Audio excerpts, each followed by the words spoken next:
What is up, App Nation? It is Steve P. Young, founder of appmasters.com, the place you go when you want action-packed content to growing your app downloads, retaining your users, and increasing your subscribers and purchasers. Essentially, better monetizing your apps.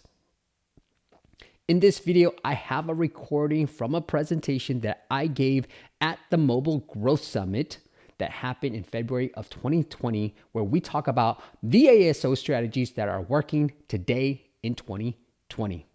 Now, after the presentation, if you disagree or agree or want to share your insights on ASO in 2020, please leave a comment below. And if you prefer to do it privately, just shoot me an email, steve@appmasters.com. Now, enjoy the presentation.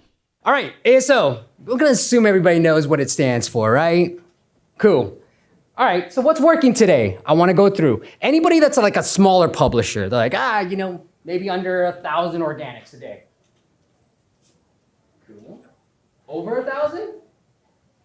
Okay, good. Because I think we're gonna cover both. Like what's working for the bigger publishers versus the smaller publishers. Sneak peek, smaller publishers, we've got an uphill battle. All right, so frankly, I'm like, you know what? A lot of things are changing. Fuck, like shit. A lot of things are changing. So I'm gonna go through some of the things that we've experienced for our clients, just what I've seen in the industry, and been trying to talk to a lot of different people because late last year, especially on iOS, there's been a sudden change. And the bigger publishers, some of our bigger clients have seen a pretty big increase, and while the other ones are seeing like not such a big increase. So I wanted to talk about some of the factors and what factors are more important these days, whether you're big or small. Cool. Just a little bit of background on me. I have a podcast, and now everybody's got one. But I started in 2013. Interviewed a couple of different big names. Over 700 episodes in there. Everybody can hear me, right? Yep. It's for the recording. Matthew Hall? Oh, my bad. Matthew Hall, a lot of big names out there. So some of the bigger clients that we work with. And then if you want to subscribe, don't forget to subscribe too, because people ask. And you can't find it just by searching for AppMasters. So go appmasters.com/iTunes or YouTube. We've got a pretty good YouTube channel there as well. All right. So tip number one, especially these bigger publishers and even the smaller publishers, you really want to focus the high traffic keywords in your title, right? I know some of the bigger brands are like, look, we got a brand, and so we want to make sure it's just our brand, but you got to have that. And a little thing that we've done in the past is just having shorter app titles. This worked really well in 2019, where we just have pretty much the keyword phrase that we were targeting in the title. We might even lose the brand for some of our smaller publishers. That worked really well, but definitely having the highest traffic. Because a lot of times before, back in the day, I would be like, let's focus on lower competition and let's go after those type of mid-level, medium traffic keywords. But now it's just all about the high traffic. And I got some data to share with you guys as well. So everybody know about this trick, Spanish Mexico trick? No? Yeah, 1, 2, okay. So the US App Store actually indexes the Spanish Mexico localization. Meaning that if you put English keywords in that localization, you can literally just double the keywords that you're targeting. This is just on iOS. Unfortunately, I tried some stuff on Google Play. Didn't work. So what we did for our smaller publishers, we would just, let's say we were targeting meditation or butt exercises. We would put that in the Spanish Mexico title by itself, lose the brand name, and we would see an increase in keyword rankings. So that's what the beauty of the Spanish Mexico. And if you go in the Apple App Store, you can see all the different localizations. So Canada, you got English Canada, French Canada, and then for the US, you got US and then Spanish Mexico. Any confusions? Put English keywords. And the cool thing is you don't even have to be available in Mexico.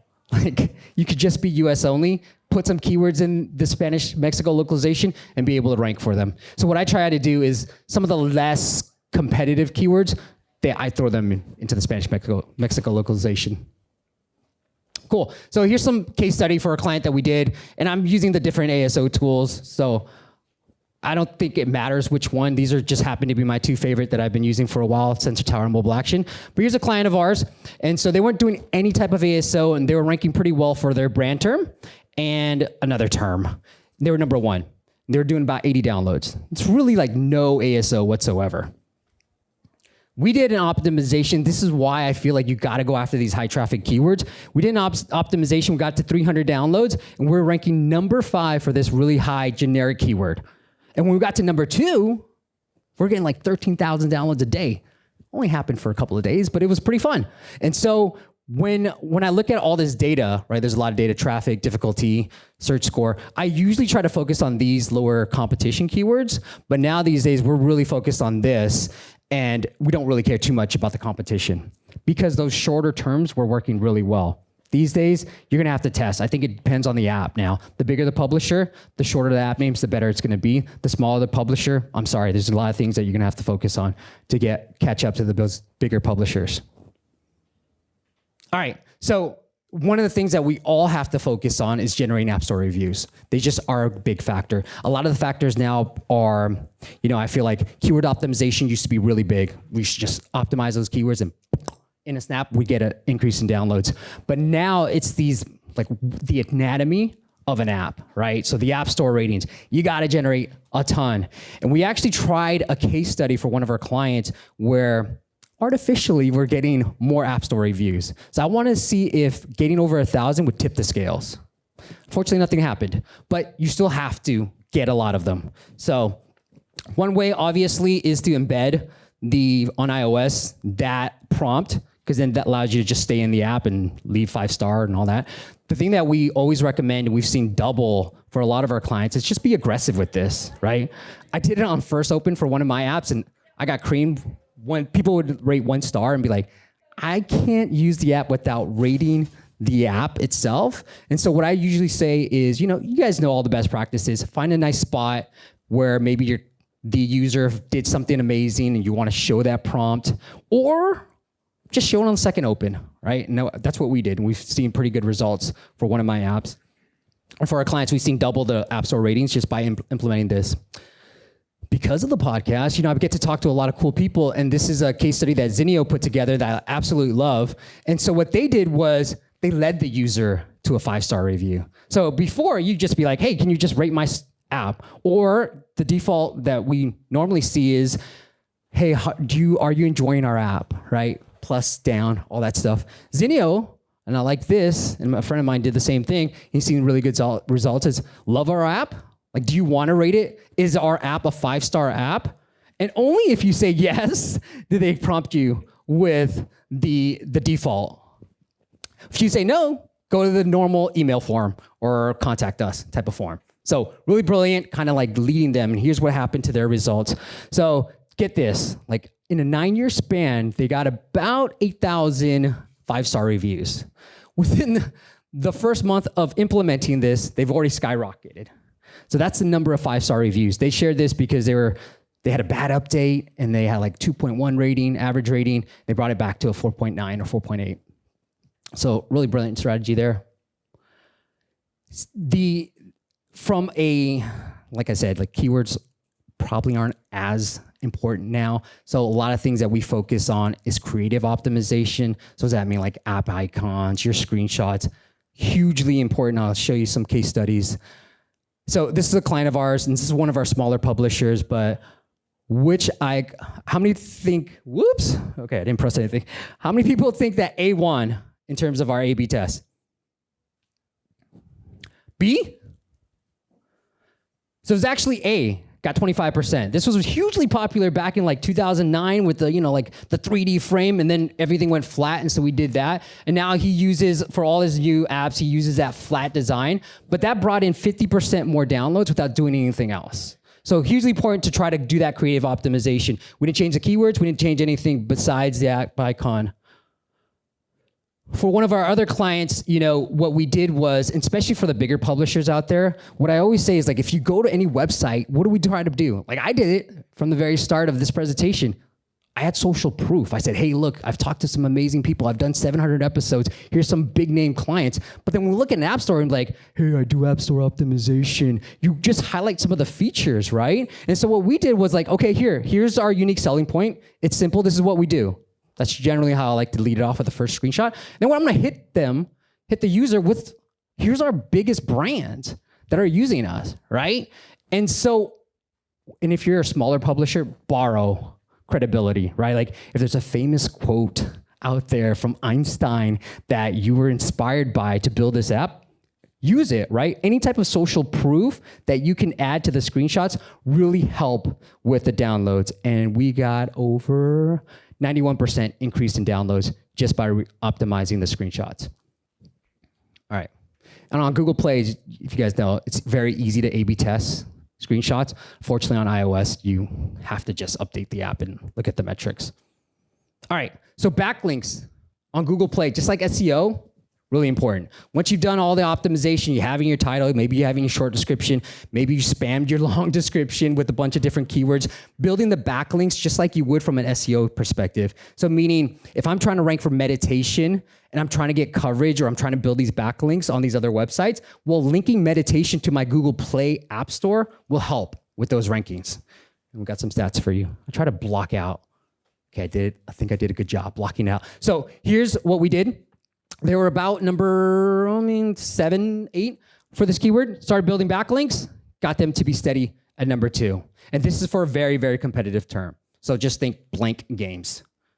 So backlinks works for Google Play, unfortunately, because Google SEO or web search, they're more, I say from obviously a backlink or SEO strategy, even with App Store SEO strategy, they're more sophisticated than Apple, but Apple is really catching up. What does that backlink look like? Is it like the homepage linking to you? Is it an article? It could just be an article. So the strategy that we use, great question, is look at let's say top fitness apps, right? A lot of these blog posts come up, and then when you go to these blog posts, you say, hey, I'd love for you to add my app to this. How much is it? Essentially, that's the easiest way to do it. And with SEO, you want domain rank, you want page rank, you want all these little factors. And so anything on the first or second page that you see that kind of makes sense for your app, ask for that, pay for that backlink there. I also want to make this interactive. So I would love to show you some tools, some of my favorite tools, any questions you have, we can just exit off of this. I didn't want this to take the whole 55 minutes or whatever we got. All right, so again, especially for the smaller publishers, I think the bigger publishers, you should still do keyword optimization because you're gonna see a huge effect on it. But the smaller publishers, because the download acceleration isn't there, maybe the reviews aren't there, we can't just, back in the day, and this was literally mid last year, back in the day, we just did some keyword optimization. Like I said, boom, we got the growth. Now, I feel like, not so much for the smaller publishers. I think everybody knows this tricks already that I personally once I find a trick, I'm just like, hey, this works, guys. Go try it out. And I think everybody knows it now. And so it's not so much that you can optimize the keywords. That's not to say that you shouldn't do it. You should definitely do it, but you might not see that immediate impact and growth that you were expecting to see. And that we expected to see earlier, mid last year. So here's some of the factors, right? Keyword optimization, creative optimization, using Apple search ads or Google AdWords, App Store ratings, and then I think the 2 key pieces, and this is what I'll end with as well, is really focusing on the retention monetization side. As Apple is starting to get sophisticated now, they're really focused. Google's already been doing that, but Apple's really starting to think about retention monetization in terms of how they rank certain keywords. So I'll cover that real quick, and then we can do more of a live workshop type of thing if you got any questions in terms of favorite tools or how we do keyword research. So at Monetization, for the longest time, I used to talk a lot about growth, through the podcast, through the YouTube channel. I just talk about, here's some growth hacks that you can use to grow downloads. And I don't talk about it so much anymore because I feel like if you're not monetizing, if you're not retaining, it doesn't really matter, right?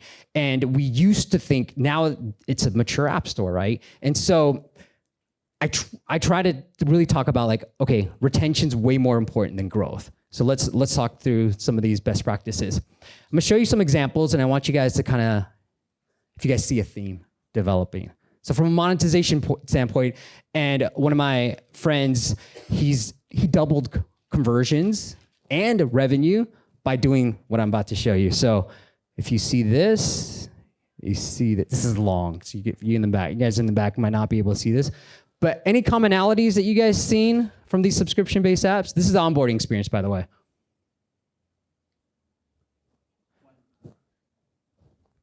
We got a short one. and then a long one. It's the pricing page. So this is where you gotta, they do, Headspace does it at the end. Calm does it right here. They don't even like sign up and then we're gonna hit you. That works, right? Like don't be shy about showing your pricing right during the onboarding process, because you're gonna find that, yeah, people can X out and there was an X right here, there's an X right here. But most of the time, people are like, oh yeah, I've been wanting to check out the app. They wanna pay for it right away. So you're gonna see a good increase in conversions and revenue just by incorporating your whatever pricing page on to the onboarding process. And Blinkist, I did a case study about like $1 million apps and what they do really well. Blinkist will actually show you just the annual plan. And then when you get to their normal pricing page, they have a entirely different pricing page. So, they're pushing the yearly plan during that onboarding process because they know most people are likely to sign up and I want them on that yearly plan instead of the monthly plan. All right, that's that. Next, obviously if you increase retention, this is being Captain Obvious here, you increase monetization, right? Get that retention up, increase the monetization. And so what's the one thing? I think too many times we kind of show like, hey, here are all these cool meditations. I wish I had that screenshot, but like here's all these cool meditations. But like, as you can see, like Calm started recently doing this too. What's the one thing that you want your user to do? And so I had Rev.com come share and do a little presentation with us, but essentially they noticed that they saw, I don't know what the increase was, but they decluttered their homepage and just said, look, record. It's free recording, just record. We're gonna make our money on transcription, but we just want you to record because you're not gonna transcribe crap if you don't record anything. So it just took everything out and just said record. So what's the one thing that's gonna really get your user to use your product? Just focus on that. And with the Headspace, this is their onboarding process, but they want you to start meditating right away, right? So they focus on that. Like you can't even go to the next one, which is kind of annoying, but you can X out, but like they want you to meditate. They want you to experience that during the onboarding process. All right, and then I would love you guys, and this is the way I sort of saw this happening, was like more of an interactive thing where we can all share, because I love that, and that's how I built up my entire brand. But like, don't forget about traditional online marketing. So at the end, I would love to know what you guys think or what's working for you guys too. And what I mean is there's tons of books like Robert Cialdini, Persuasion, that say, here are the 7 rules that you got to use to persuade anybody to buy your stuff, right? And we don't do that on the app stores. We're so accustomed to doing it one way. We don't do the tricks that online marketers have been using for ages, and that's urgency, right? Like this is one that I saw from ClassPass where they said, hey, you just signed up. So I just signed up. They said, look, you got 9 minutes. You got 10 minutes to subscribe to this amazing offer. And they even have a countdown. And I really like that because it makes me act. Now this is the offer, but you see that anywhere, right? Old Navy, hey, 2-day sale, everywhere. It exists. So we should start utilizing it in the mobile app space. And then Calm, urgency and email, right? Like they gave me this amazing offer, which I ended up paying for. And they said, look, 50% off, sale extended, last day. Last day emails drive the biggest sales. Last days and first day emails drive the biggest sales. So start incorporating that. I know it's harder for most because this is taking me to their website where I can subscribe, and not all of us can have that functionality yet. But just start thinking about how you can start incorporating online email and urgency within your subscription or conversion flow. And guess what? This wasn't the first. Oh, I just wanted to prove to you guys I bought it. All right, that's it, guys. So I'd love to get your thoughts. If you guys want to check me out, it's steve@appmasters.co and then steve@appmasters.com for the website. I'd love to get your thoughts on ASO too. Like what's been working for you guys? What hasn't? What have you tried that worked? And then if there's any questions you have on tools or anything, I'm happy to just exit this and then go through some of the live workshop stuff, which I find very fun. That's it. I hope you enjoyed the presentation. I want to thank MGS, the Mobile Growth Summit, for letting me use this recording on my YouTube channel as well. So at the end of the video, make sure you check out a playlist with all the videos and the presentations from the event. And I will link up their YouTube channel into the description below. All right, until next time, I'll see you on the next video.